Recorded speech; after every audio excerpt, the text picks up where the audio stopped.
आप देख रहे हैं एसएमसी आवाज सैफी अब्बास के साथ। प्रदेश के हर एक नेता से कहा चाहे थे कि अपना बच्चे तो नारी सशक्तिकरण की बात कही थी, उनके सम्मान की बात कही थी। अरे अपना बच्चे के तो चुल्लू भर पानी में डूब के मर जा चाहिए। जब अपना बच्चे की औकात नहीं है 10 किलोमीटर के रोड बनवा देगा, जब अपने बच्चे की औकात नहीं है एक महिला की आवाज सुन लेगा, तो काहे को बनी थे विधायक, तो काहे को बनी थे सांसद, तो काहे को बनी थे मुख्यमंत्री, काहे को बनी थे प्रधानमंत्री। तो अपना बच्चे देखे 20 साल से ये रोड की हालत थी, जब बरसात आती थी ये हालत हो जाती रोड की। तो अपना बच्चे सोची का यह एम्बुलेंस आवत हुई। हम बतावे चाहते कि यहाँ अगर कोनो प्रेग्नेंट लेडीज होते ना, उनका ट्रैक्टर में यहाँ से 2 किलोमीटर तक लग जाते है जहाँ एम्बुलेंस खड़ी होती। हम तो खुद सोच परेशान हैं कि हमारा 9वां महीना चल रहा है, यहाँ एम्बुलेंस ना है, कहाँ पर ट्रैक्टर में बैठ के जा। और हमारे साथ साथ ना 2 महिला और है मेरी अवस्था में, और उनके 9वां महीना चल रहा है। अब बच्चे ट्रैक्टर में बैठ के जा ना दादा पीरा में हालत खराब हो जाता। अपना का जानी से रुक जात हो कि अरे नारी सशक्तिकरण की बात कैसे बना बचे। सीधी में लीला साहू तो एक सोशल मीडिया पे आ गया।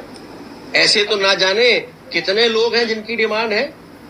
तो आपको क्या लगता है कि पीडब्ल्यूडी का बजट इतना होता है या किसी भी विभाग के पास इतना पैसा होता है कि किसी ने एक पोस्ट किसी जगह पर डाल दी और हम सड़क बनाने के लिए डंपर लेकर वहां पर पहुंच जाएंगे, सीमेंट कंक्रीट का प्लांट लेकर हम पहुंच जाएंगे? ये संभव नहीं है।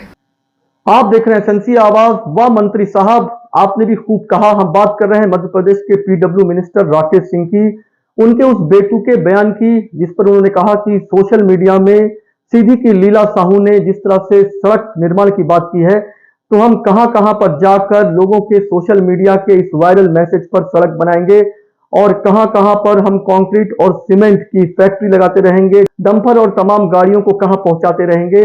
लेकिन आप ये भी सोचिए कि लीला साहू की खुद की अकेले की कैफियत नहीं है, वहां आसपास रहने वाले सैकड़ों और हजारों लोगों की मांग होती है। उनमें से कोई एक अपने किसी भी माध्यम से अपने दिल के दर्द की कैफियत को लोगों तक पहुंचाता है।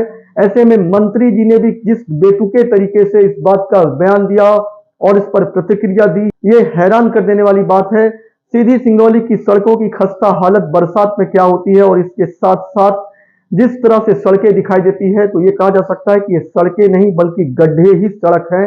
ये कह देना बड़ी आसानी से कि पीडब्ल्यूडी के पास क्या इतने पैसे हैं कि वो हर किसी की सुनता रहे और सड़कें बनाता रहे। जहां सड़कें होंगी वहां गड्ढे तो जरूर होंगे, लेकिन वहीं आसपास मंत्री मिनिस्टर जहां पर रहते हैं उनके आसपास की सड़कों को देखिए और उन्हें मंत्री मिनिस्टर बनाने वाले जो वोट देने के लिए घंटों धक्के खाकर एक भरोसे और विश्वास के साथ उन्हें वोट देते हैं और उन्हें मंत्री बनाते हैं और इसके साथ साथ उस सरकार को चुनते हैं, उन्हें ये उम्मीद रहती है कि उनके आसपास प्रगति होगी, विकास होगा, बरसों से जो सड़कें गड्ढों में तब्दील है उन सड़कों का निर्माण होगा। लेकिन उसके बाद ये कहा जाए कि साहब बजट नहीं है, तो फिर जो रेवेन्यू, डीएमएफ फंड और तमाम तरह का जो लोगों से टैक्स लिया जाता है, आखिर वो पैसा क्या खुद उनके विकास के लिए नहीं है, या ये कह दिया जाए कि साहब कहां फैक्ट्री डाली जाएगी, कहां डंपर आएगा, कहां गाड़ियां आएंगी, कहां सड़कें बनेंगी। वैसे जिस तरीके से वो बयान दे रहे थे कि कहां कहां कंक्रीट और सीमेंट की फैक्ट्री लगाकर इन रोड को बनाई जाएगी, अगर इसी रफ्तार से जहां भी सड़कें बनी है वहां पर अगर सीमेंट और कंक्रीट की फैक्ट्री डाली गई होगी तो पूरे मध्य प्रदेश में ना जाने कितनी फैक्ट्री खुल गई होंगी। लेकिन नतीजा आपके सामने है। लेकिन जिस तरह से बेतुका बयान उन्होंने दिया है, ये वाकई में उन लोगों के दर्द के साथ मजाक है जो बरसों से खराब सड़कों की दुर्दशा की वजह से परेशान होते रहे हैं। और खास तौर से महिलाएं कुछ खास तरह की स्थिति में जब एम्बुलेंस और तमाम तरह की चीजों की कैफियत से गुजरती हैं, तो यही सड़कें उन पर कितनी भारी पड़ती है ये तो वही जानती होंगी। और निर्माण और विकास के चकाचौंध की बात सिर्फ कुछ बिल्डिंगों से नहीं होता है बल्कि वहां की सड़कों से होता है। और सिर्फ बातें करने से ही मंत्री जी वोट नहीं मिलता है। जनता को किए गए लुभाने वादे 1-2 बार तो चलते हैं, लेकिन दिल की सड़कों से होकर जो चीजें वोट बैंक में तब्दील होती है वो उस हकीकत की भी करीब होती है जहां आसपास रहने वाले रोज गड्ढों से, सड़कों से और तमाम तरह की दिक्कतों से होकर गुजरते हैं और उसके बाद उनका आक्रोश बदलता रहता है। फिर उनसे आंख मिलाने की भी हिम्मत दोबारा नहीं हो पाती है जब वोट मांगने के लिए जाते हैं और कहते हैं कि हम तो विकास करेंगे, हम तो सड़कों का निर्माण करेंगे, हम तो खस्ता हाल सड़कों को ठीक करेंगे। उस वक्त आपको अपनी इन बातों को भी याद रखना होगा कि कंक्रीट और सीमेंट की फैक्ट्री कहां कहां लगाएंगे, कहां कहां डंपर जाएगा। पीडब्ल्यूडी के पास तो पैसा नहीं है, तब ऐसे में हर जगह पर सड़कें कैसे बनाई जा सकती है। सोशल मीडिया पे तो कोई भी आकर कह देगा कि साहब हमारी सड़कें खराब हैं, लेकिन मैं बार बार ये कह रहा हूं कि सोशल मीडिया पर सड़क निर्माण या किसी भी बातों को कहने वाला सिर्फ व्यक्तिगत अपने लिए नहीं कहता है, वो हजारों लोगों की कैफियत होती है।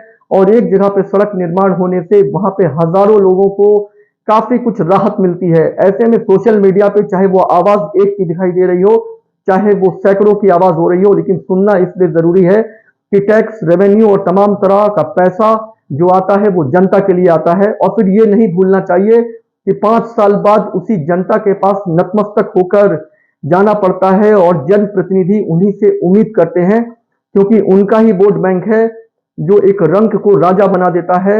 और एक व्यक्ति जो इस तरह की व्यवस्थाओं में जनता के साथ खड़ा होता है उसे मंत्री भी बनाया जा सकता है और मंत्री को कुर्सी से उतारकर एक आम आदमी की तरह उन्हें लोगों के बीच में खड़ा भी किया जा सकता है। ऐसे में जो सोशल मीडिया पे मंत्री जी का बयान वायरल हो रहा है, इसकी पुष्टि एसएनसी आवाज तो नहीं करता है, लेकिन अगर वाकई में ये मंत्री राकेश सिंह का बयान है तो बड़ा बेतुका है कि वो इस तरह की बात कहकर उन्होंने वाकई में जनता को निराश किया है। बात ये लीला साहू की नहीं है। लीला साहू जैसी ना जाने कितनी महिलाएं हैं, कितने बच्चे हैं जो इन्हीं रास्तों से होकर स्कूल जाते हैं और उसके बाद परेशान होकर घर लौटते हैं। और बारिश में कई बार भीगते हुए इन गड्ढों में गिरते हुए वो जिस तरह से संघर्ष करते हैं, तो उनको ऐसा लगता है कि वोट देते वक्त तो लोग पैर भी छूते हैं, तरह तरह की बातें करते हैं, गले लगाते हैं, और उसके बाद ये भूल कैसे जाते हैं कि जिन सड़कों को ठीक करने का वादा उन्होंने किया था वो 5 साल होने के बाद भी और ज्यादा गड्ढे से तब्दील होती हुई खाई जैसी बन गई है। और ऐसा ना हो कि जनता और उनके वोट बैंक के बीच की खाई इतनी बढ़ जाए कि अगले बार उनको सत्ता से उतरकर आम लोगों के बीच में खड़ा होना पड़े। एसएनसी आवाज के साथ सैफी अब्बास।